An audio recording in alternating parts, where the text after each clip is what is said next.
কেউ কেউ অবৈধ সুবিধা আদায়ের চেষ্টা করছেন, চাঁদা আদায়েরও চেষ্টা করছেন। তাদেরকে পুলিশে ধরিয়ে দিবেন, আপনারা তাদেরকে পুলিশে ধরিয়ে দিবেন।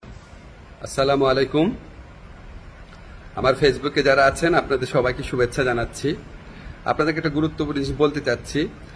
আমি সরকারে আসার আগে এবং এর পরে বহু মানুষ আমার সাথে ছবি তুলে রিকোয়েস্ট করে, অনেক করে ছবি তুলে। সরকারে আসার আগে এমনও হয়েছে, বহু প্রোগ্রামেও গিয়েছি, অনেকে ছবি তুলেছে। এখন আমাকে কেউ কেউ জানিয়েছে এই সমস্ত ছবি দেখিয়ে কেউ কেউ অবৈধ সুবিধা আদায়ের চেষ্টা করছেন এবং কেউ কেউ নাকি বিভিন্ন কথা বলে চাঁদা আদায়েরও চেষ্টা করছেন। এগুলো আমি শুনেছি, সত্য মিথ্যা জানি না। আমি এটা তীব্র প্রতিবাদ করছি। যারা এই সমস্ত কর্মকাণ্ড করছে বা করার চেষ্টা করছে, আপনারা তাদেরকে পুলিশে ধরিয়ে দিবেন। কোনো অবস্থাতেই, কোনো কারণেই আমার কথা বলে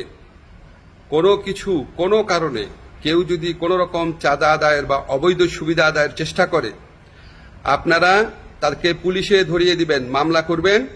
মামলার কপি আমার ফেসবুকে পাঠিয়ে দিবেন, আমার যে ফ্রেন্ডদের পেজ আছে সেখানে পাঠিয়ে দিবেন, এবং অবশ্যই আমি চেষ্টা করব এটার বিরুদ্ধে ব্যবস্থা নেওয়ার জন্য। আমি বা আমার সরকারের কেউ কোনো রকম অবৈধ কাজের প্রশ্রয় দিবে না। এই সমস্ত কাজ যারা করার চেষ্টা করছেন বা করছেন তাদেরকে আমি কঠোর হুঁশিয়ারি জানাচ্ছি। বাংলাদেশের মানুষের সাথে কোনো রকম অন্যায় করবেন না, আমাদের কারো নাম ব্যবহার করবেন না, আমাদের নামে কোনো রকম চাঁদাবাজি, অবৈধ সুবিধা আদায়, কাউকে কোনো রকম হুমকি দেওয়া, এইসব থেকে বিরত থাকবেন। আমরা জানতে পারলে উপযুক্ত আইনগত ব্যবস্থা গ্রহণ করা হবে। সবাই ভালো থাকবেন, সুস্থ থাকবেন।